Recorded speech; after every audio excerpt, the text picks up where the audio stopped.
Good morning. I want to thank everybody who joins us. My name is Ola Atamanova, and it's my pleasure to welcome you at Ukraine Media Center today. Today, we've invited you for a presentation of a study called Anatomy of Systemic Crime, How Russia Persecutes Civilians. In this new study made by the Media Initiative for Human Rights, we will discuss the crimes committed by the Russians during occupation of the northern regions of our country. We will be discussing the profound studies that Media Initiative for Human Rights were able to perform. And it's no news for us, but at the same time, it already has a background, scientific background, so to say. Now we may safely state that Russians committing war crimes was a systemic policy that Russians comply with, continuing to commit the war crimes in the temporarily occupied territories of Ukraine. So let me introduce our speakers. Joining us today are Lyubov, Smachylo, head of the Analytic Department of the Media Initiative for Human Rights. Also joining us is Rassamakhina, head of the War and Justice Department, and MIHR. Also joining us online will be Lene of Wetteland, head of the Documentation and Accountability Center at the Norwegian Helsinki Committee. And right by my side is Miss Yuliia, wife of a civilian abducted and tortured to death at the Antonov airport in Hostomel, Kyiv region, during occupation of Kyiv region. Thank you for joining us today. So, Miss Lyubov, the floor is yours. Let's talk about this study of yours, a little bit about its importance. What have you been able to find out, and so on. Good morning. Thank you very much for the interest to this topic, for your interest to our new study prepared by the team of MIHR. It's not a study, it's the second iteration, the second phase of our systemic study of the crimes committed by Russians in Kyiv, Chernihiv and Sumy regions during temporary occupation by Russian Federation, crimes committed against the civilian population, tortures, illegal detentions, deportation of the civilians who were detained, apprehended, and held captive in those territories. So what's so specific about this study? Back in 2023, we've come up with our first study that was analysis of the evidences that we've documented in the IDOC database as Media Initiative for Human Rights. As a participant of Ukraine 5 AM coalition, we use that database to systematize and structure our data. We upload all of the evidences of crimes that we are able to document to the database, and using it, we can establish links between the incidents. I will, or my colleagues will cover it in detail a little bit later. And what's important about this study is the second one. It's more profound. And on this screen, you can see the topics that Media Initiative for Human Rights is working on. We have different departments. We don't only work on documenting war crimes. We have monitors attending the hearings. Anna will give more detail on that. And for this study, we've structured the data not only of the documented crimes, but we were taking information from the monitoring of court hearings on war crimes. We were also working with the documented evidences by the military, by the prisoners of war who got back from captivity. They give us a lot of information about the places of detention in Russian Federation. Also, we were using our map. You can see that map by scanning the QR code. The map of places of detention of civilians and Ukrainian prisoners of war in temporarily occupied territories, as well as in the territories of Russian Federation. So what's important about it is that we've unified all of the information, and now we're not only documenting, we're investigating.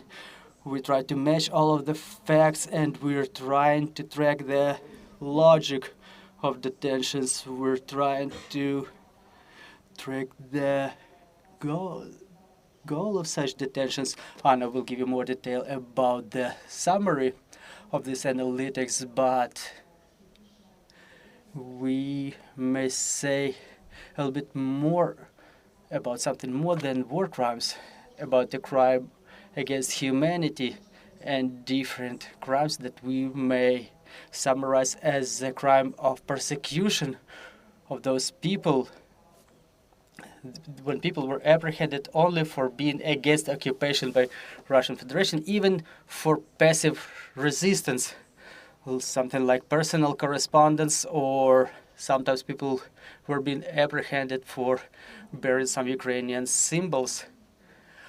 Well, in this studio we talk a lot. Human rights organizations, law enforcement representatives keep saying that the humanitarian law is not efficient for civilian prisoners. There are mechanisms established for military prisoners of war, but not for the civilians. Do we understand now how can we classify those war crimes, and what are the prospects to bring to liability the perpetrators, and how can we set free those who are still staying in captivity?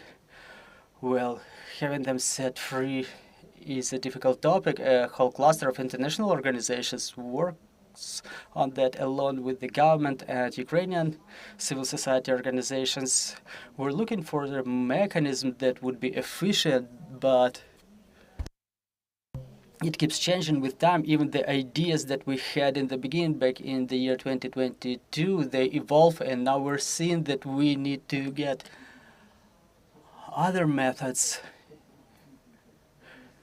to develop new mechanisms like negotiations groups, negotiation teams that can get involved in those processes of the civilians being set free.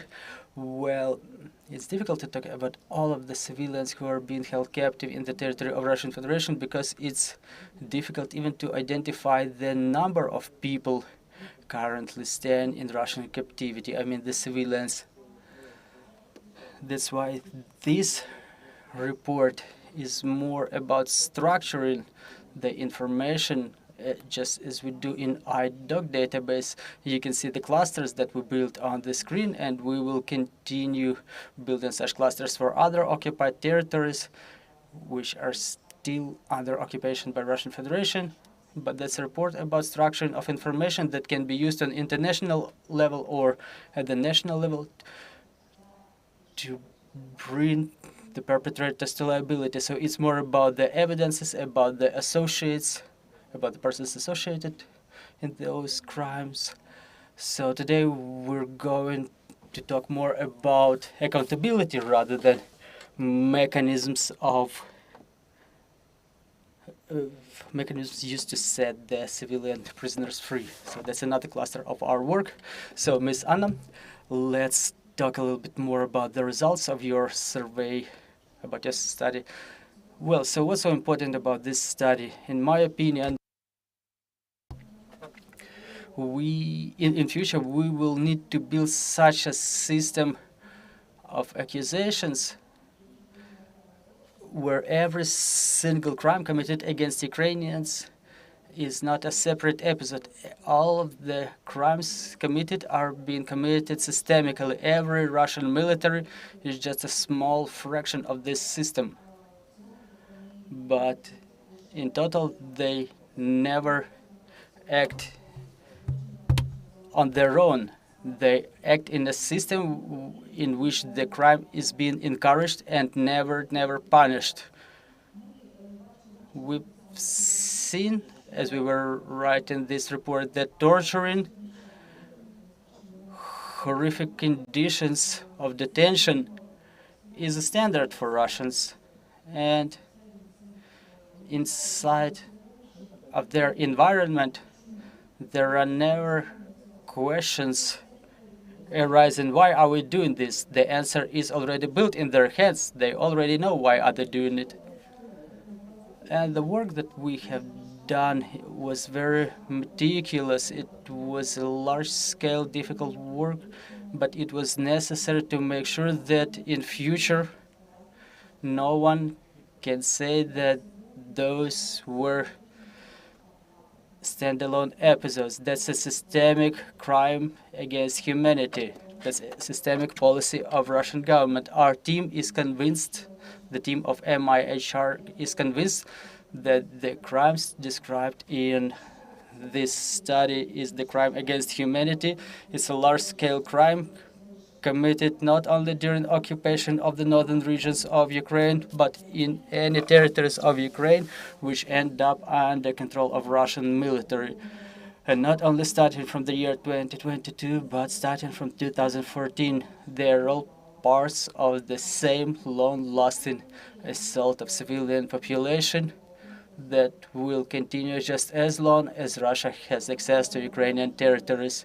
We think it's quite important to make sure that our law enforcement inside Ukraine and international judicial institutions, ICC, potential tribunal for Ukraine, to make sure all of those actors can see the systemic crime against humanity in all those crimes committed by Russia.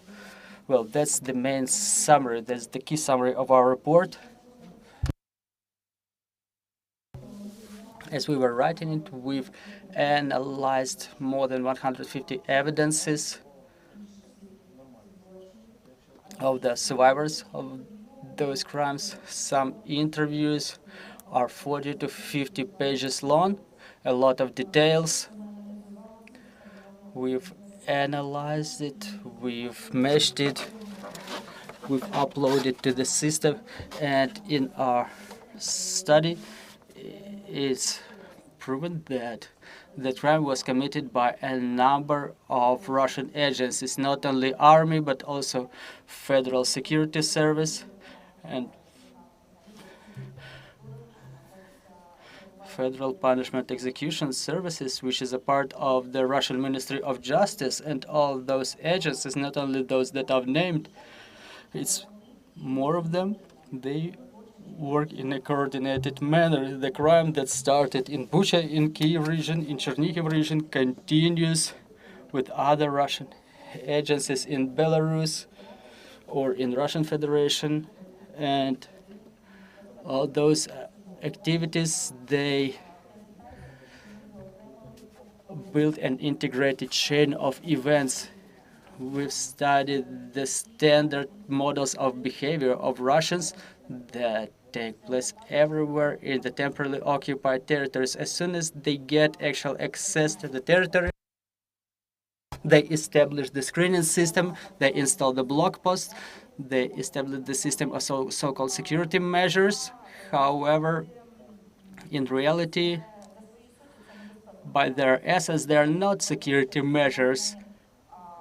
It's about Russians coming to the dwellings of the citizens, checking citizens right in the middle of the street, and any small, even imaginary suspicion may become reasons for detention. We've documented cases when people ended up in places of detention in the Russian Federation and are still staying there because in rural areas the men were wearing, say, uniform pants, or say an air gun was found in someone's building, even if it was out of order. So any suspicion of being involved in resistance becomes the reason for deportation, torture, detention, and sometimes even execution, unfortunately.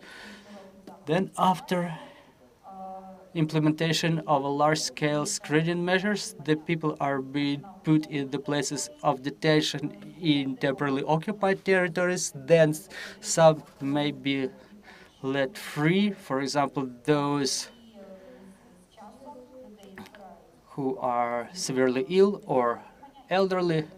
And then people are being put to the places of concentration and deported to Russian Federation, where they are being put in prisons, where they stay without any legal status for indefinite terms. So all of the people that we found out about, those who were detained in the northern regions, no criminal cases are initiated against them. They are no defendants, no witnesses. They have no legal status at all. They are not interned according to the standards of international humanitarian law, because in none of the cases the requirements for internation were not complied with. So people are just being kept in detention because the Russian Federation just can't do that, and they deem it necessary for themselves. And all that system is covered in our report. That's why we see it as an important work. However, it's just a part of a huge work that Ukrainian society and civil organization sector, along with the law enforcement, will have to do in future to prove all of the crimes of Russian Federation. Thank you very much for this study. Well, I definitely would like to ask you, you've made a lot of in-depth interviews. What was the most frequently mentioned by the people that you were able to interview? What was in common between those crimes committed in Kyiv, Chernihiv, Sumy regions? What are the common features that allow us to assert that it's a systemic policy of Russian government? The systemic crime committed by Russian soldiers against our civilians. Well, as it was demonstrated in the previous slide, it's a repeated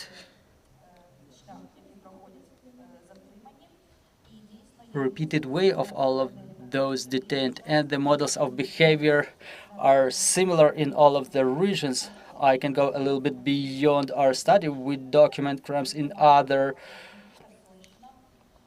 regions too, in particular in Kherson region. There's a lot of evidences coming from there as well. And for example, what was going on in Kherson region back in 2023 and in Kyiv region in March of 2022 are very similar stories. Quite frequently, what was going on in the northern regions has a lot in common. As I've mentioned, the screening measures, putting people in places of detention in temporarily occupied territory of Ukraine, usually in the north. Those premises were unfit for detention, some abandoned shops, abandoned utility buildings, utility facilities. People were kept there for some time, then they were gathered in groups and brought to a place that we call the maternity detention site, where people were staying until they were deported to Russian Federation or Belarus. In Kyiv region, the biggest of such places were the freezers of Antonov airport. Up to 70 people were kept in 3 small freezing chambers there. Then the questions that people are being asked during interrogation are pretty much the same, or the same questions they're being asked as they are being detained right in the middle of the street. They are useless in our opinion, but they are still repeated. Those are the questions. If the people work with the armed forces of Ukraine, then they demand people to recognize that they call fire on the Russian positions. Also, in different places, the witnesses, they provide evidences about some surprising questions, like about biolaboratories or about the place of residence of Zelensky. And in the airport of Hostomel, one of the Russian officers who was interrogating the civilians was asking about the place of residence of Bandera. And using such an approach, you cannot get any real valuable information about the movements of the armed forces of Ukraine, because if you interrogate civilians in that way, you don't get an opportunity to reduce your losses, say, but everywhere the people are being asked those same questions about association with the armed forces of Ukraine, calling for fire, and so forth. So let's get back to this slide with the figures about the civilians staying in captivity. 1,877 civilians are those whose whereabouts you were able to identify, or are those who were being set free. Well, generally, we have a database that we verify, but it's a very complicated process because first, the people who are being detained and transported, they are being moved around those places of detention all the time. So our information is coming from those civilians or those military who were returned during the exchanges, and they tell us, like, in that place of detention I was seeing this and that person. So this is how we can verify the information. Also, the people involved in documenting are in touch with the relatives and those who can provide some updated information in case they have it. So we try to continue verifying that list. It seems like the civilians who are currently being held in captivity and those who were set free, that the numbers are proportional. However, it's not quite so, because it's difficult for us to get some final figure. So that's the verified figure, but we assume that the figure may be 5 to 10 times bigger. But when it comes to those who were set free, we may provide some more or less specific figure because the exchanges are going on. We keep in touch with the people, we keep documenting their evidences, so it's easier for us to verify the number of those who were set free rather than those who are still kept in detention. Again, why is it difficult to identify this number? Because in the places of detention, Russians do everything to prevent people from communicating from each other, to prevent them from remembering the personnel of the prisons. Then those who were set free after Russian captivity, they are in very bad psychological conditions very frequently. We know about the cases of loss of memory when people remember they were talking to somebody, but under no circumstances they can remember the name or they can recall the details. Also, we know cases where the Russians were camouflaging the name of the prisons so that people don't know the places they were staying at. Well, you've mentioned the cases when our civilian hostages, while staying in Russian Federation or in temporarily occupied territories of Ukraine, they don't have any legal status. We understand those were the people who are staying in captivity without any accusations, without court hearings. They don't know how long they may stay there. So is there any mechanism to set those people free? Are those mechanisms available to us? Can we appeal to somebody for help? Because we understand that people without such status, they are, generally speaking, well, it's difficult for us to name the exact number of such people staying in captivity and whether they would ever be set free. Well, basically, the only status that Russian Federation assigns to those people are their responses by the Ministry of Defense of Russian Federation. Sometimes they respond upon request of the relatives of those who are being held in captivity. And the response is that those people were resisting special military operation. So, but there is no such legal status even in Russian legislation.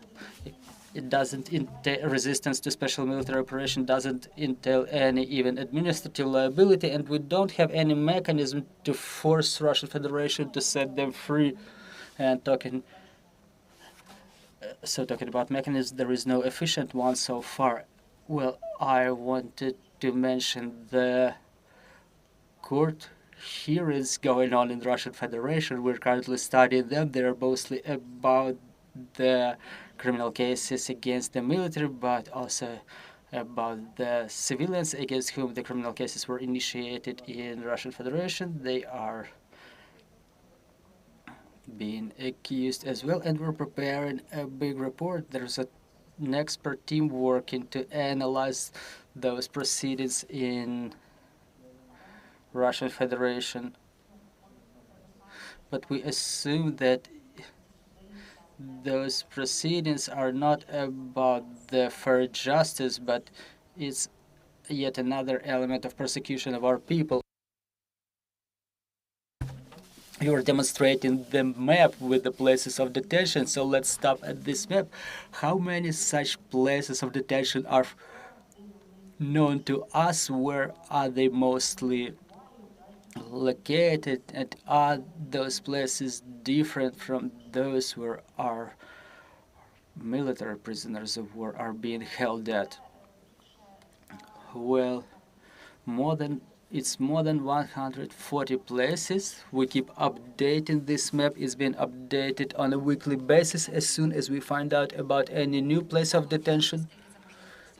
Well, when it comes to the verified places of detention, we find out about such places of detention based on the evidences by those who were set free. When it comes to the temporarily occupied territories of Ukraine, those may be like this basements of the schools, shops, some abandoned industrial facilities. But when it comes to Russian Federation, those are the confinement cells mostly, but also there are already awards brought up by courts, and people are transported to the prisons. And the question was about whether they are different.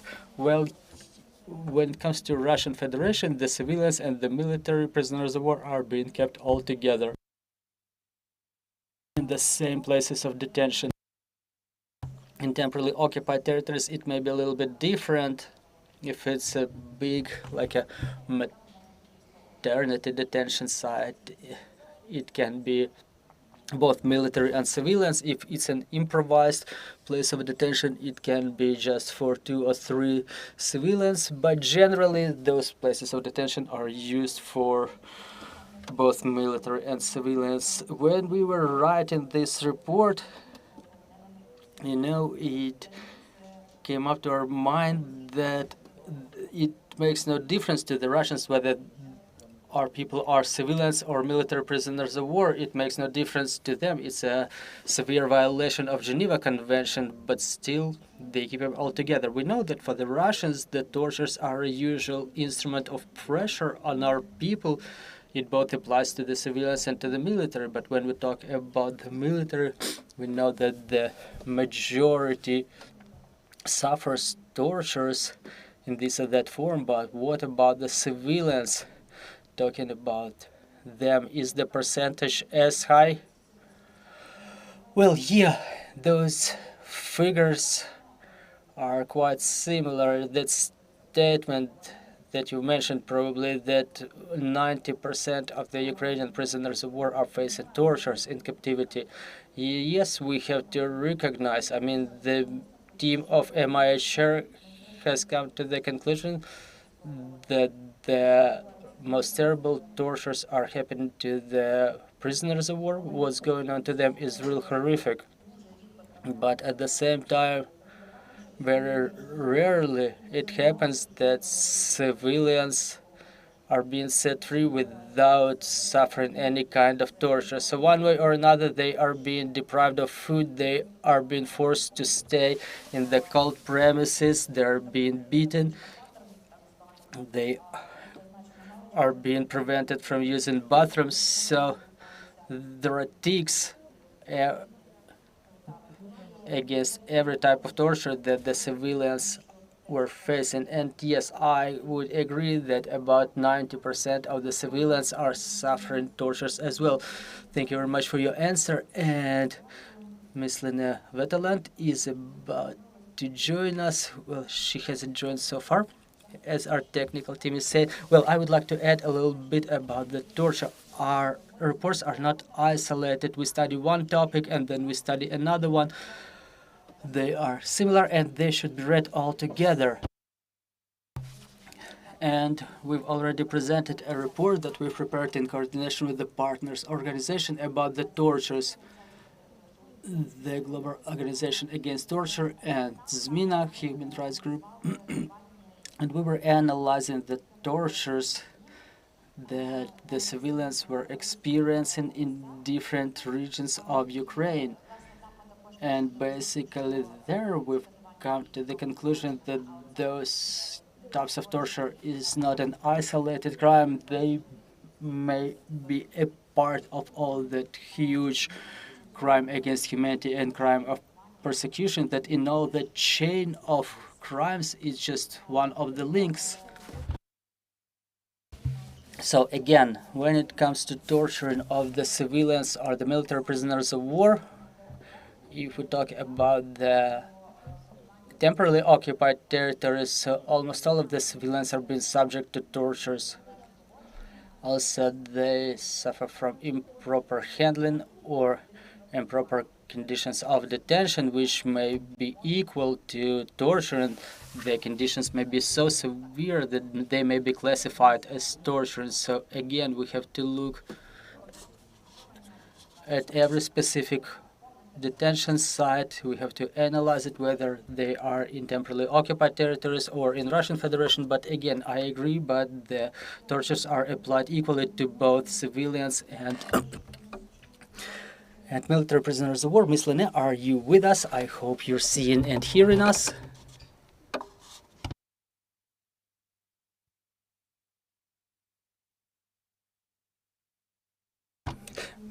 Miss Lene, are you hearing us? Are you hearing us? Well, not just yet. So I'm asking our technical team to check the sound once again.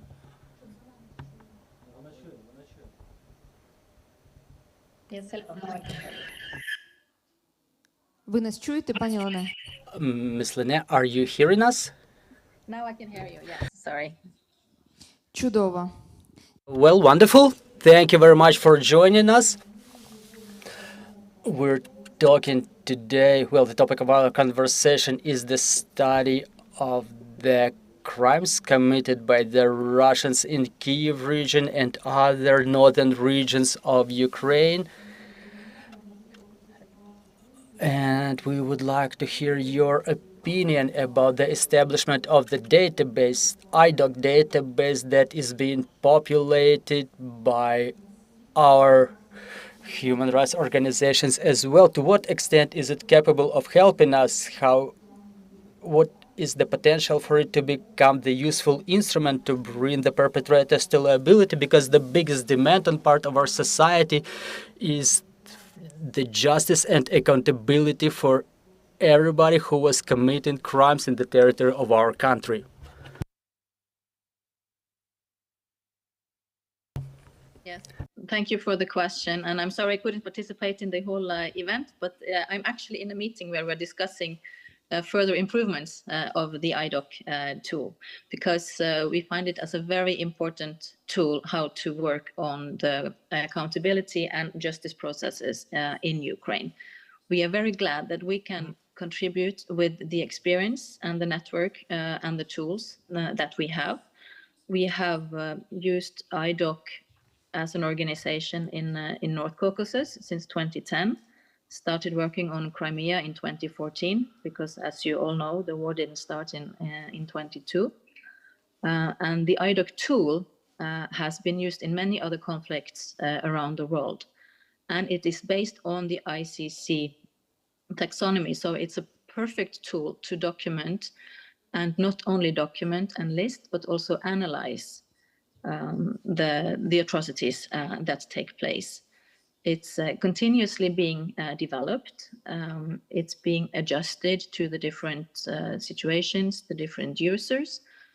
It's important for us that local partners have ownership, contribute to the development, and work together with us in how to document and how to develop and how to analyze and how to build cases as well. We're also very pleased when the information is used, as Media Initiative for Human Rights does, extracting the information, the analysis from the database to determine the trends, to determine perpetrators, the modus operandi of the Russian forces, how this work is being done, and present it in those great reports that Media Initiative for Human Rights does. It's very important to share this information while we wait for the legal processes that take long time. They're also very important, of course. But in the meantime, it's also important to maintain the motivation of those working with the database and, of course, the victims, the survivors, the witnesses, those that have contributed bravely by sharing their stories as well. And this cooperation is very important, and we are confident that it will lead to results, as we have seen when IDOC has been used in other conflicts around the world. Пані Лене, я не можу вас не спитати про Ms. Lene, I cannot help but asking about your opinion. What are the prospects to bring the perpetrators to liability?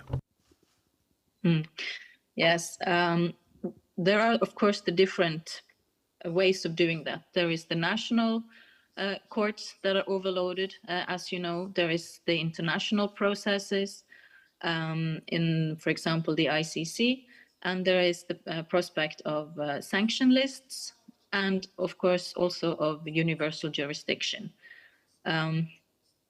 We find that the contributions that we have made, also together with partners on sanction lists, they can act a little bit faster and maybe harm the perpetrators more directly in a way that they feel it on their wallet, on their travel possibilities, and so on. But maybe it's not enough in the sense of justice for the victims. I just came back from the ICC, Assembly of State Parties, recently, and of course they were discussing how difficult it is to make the states responsible of actually arresting those that are under the arrest warrant. Putin visited Mongolia. Mongolia has a judge in the ICC, and nevertheless, he was not arrested. So this is a big challenge. There is political difficulties around it, financial, and so on. So it's important that we work along different axes in terms of advocacy, how to influence these international institutions, making sure that the states live up to their responsibilities. For example, in Norway now, we have just been told that there will be a process to include the crime of aggression in Norwegian legislation work. So it's important to follow different paths of work to make sure that perpetrators can be found guilty and see some sort of punishment for what they have, some sort of accountability for what they have done, either through sanctions or through some of the international processes or through the national processes. But I think a combination of all is what we actually need to do, and then it's very important that we have many actors on board. Я дуже дякую вам, дякую, що долучилися. Thank you very much. Thank you for sharing your opinion with us. And now I would like to give the floor to Miss Yuliia. Yuliia is a wife of a civilian who was abducted and tortured to death. Miss Yuliia, I would like to ask you to share your story. Good afternoon. Basically, everything the ladies were saying, this is exactly what happened to my husband. He went to our house to feed the dogs. They were immediately detained. They were accused of calling fire on Russian positions. They've inspected their bodies for tattoos, but still, well, your husband was not alone. Yeah, he was accompanied by our neighbor who was 18 years old back then. Then they were put on an APC, armored personnel carrier, and the first place they ended up in, there was just a pit dug in the middle of the forest, 2 meters deep, and they were thrown in that pit. And then they were saying there was already one dead man in that pit, and they were using his body in order not to freeze. And once my husband was even able to jump out of that pit with his feet and hands tied. That was the evidence of one of the young men who was exchanged after 1 year of captivity. So after 2 days of torturing, so the tortures that were applied to them, the Russians were burning their toes and their feet. Well, when he got exchanged, he didn't have some nails on his toes. So then they were transported to Hostomel airport. They were abducted on the 7th of March. And then I found out from the neighbor that my husband died on the 12th of March. We didn't know what was the cause of his death because he had some kind of rope on his neck, but after his body was forwarded to the forensics, well, they said most likely he was strangled because, well, basically there was a reason for that rope on his neck. I didn't know by then that he was already dead. And I was looking for him until the end of March, and then I got this information from one of the military who was exchanged, just like the ladies are saying, based upon the evidences of those who were set free. We may only find out that our husbands may be dead. So yeah, we found out that this neighbor of ours, 18-year-old kid, that he was still imprisoned, and my husband was dead. But again, a person who was providing evidences, he was in such a terrible condition that he couldn't even describe the situation. Like, as he was telling them later, there was a bomb shelter where they were being held captive. All of the Russian elite, all of the commanders were staying in that bunker, and they were keeping those guys there. They were gathering parts of the bodies in the airport. The Russians forced them to do it. They forced them to gather the limbs, like feet and hands of the bodies, and then they were putting them in another pit. Then they were taken to interrogation at least once per day. They were beaten, tortured. Then the Russians were asking for details where the mayor was living, where are the military units located, the addresses of the neighbors. So your husband was tortured to death in just a matter of days. Well, yeah, right, Ms. Lyubov, Ms. Anna, I would like to ask you to summarize our event. We understand that what's going on is, well, it's really difficult to imagine that things like these are happening during the 21st century. Based on what we've heard from Lene, it seems that international law is ruined, the world order is ruined, we feel it's not working. And now we're seeing that probably now someone may do something to reestablish it. So what are your further plans? To what extent are you ready to share the results of your survey with our international partners who work on bringing the perpetrators to liability? Could they become a foundation of, and are there any further plans to continue this work? Well, thank you for your question. The system of international security doesn't work, it's a fact, and the new efficient international security system is supposed to arise. It goes without saying. When is it gonna happen? Unfortunately, I think no one knows for the time being, but us as a civil organization sector, we may say that no matter what this new system is going to look like, we take all reasonable efforts, and I think we will do even more for proper documenting, study, classification of data about the crime. We are in close cooperation with the Office of Prosecutor General, and now upon the ratification of the Rome Statute, after the Criminal Code of Ukraine was amended with their articles on crimes against humanity, now we may work on those crimes within Ukrainian legislation to bring to accountability the officers of the middle and upper rank. So all that information is available to our law enforcement agencies within our cooperation. Also, MIHR is in communication with ICC. We have our ties established.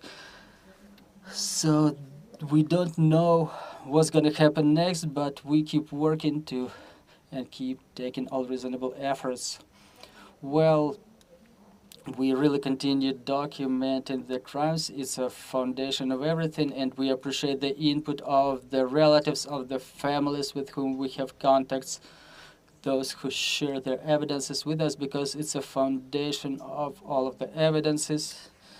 As Hannah has said, we work both on national and international level to make sure that International Criminal Court has this crime against humanity and crime of persecution case initiated. But on our part, we continue documenting, we continue investigating, we continue systematizing all the data, because the amount of it is real big, and new elements keep coming, such as the court hearings in the Russian Federation. That's a whole another layer of work, another level of investigations. We have to analyze it, we have to systematize it, so it's not like a chaotic massive of information, like we've documented more than 150 crimes. No, we're working on having them united in one crime, investigated in a proper manner, and to have it processed in more systemic manner. Thank you very much, dear colleagues, dear guests. In case you have any questions or comments, please let us know. Well, first of all, I want to thank you for your work. That's really quite a complicated work in terms of its psychological difficulty. Well, in those regions that you've mentioned, to what extent the occupiers were working with the representatives of the local government? Were they differentiating their work by categories of population? I would appreciate such information. Do you have, if you have any evidences? And a little bit more of a broad question. In my opinion, probably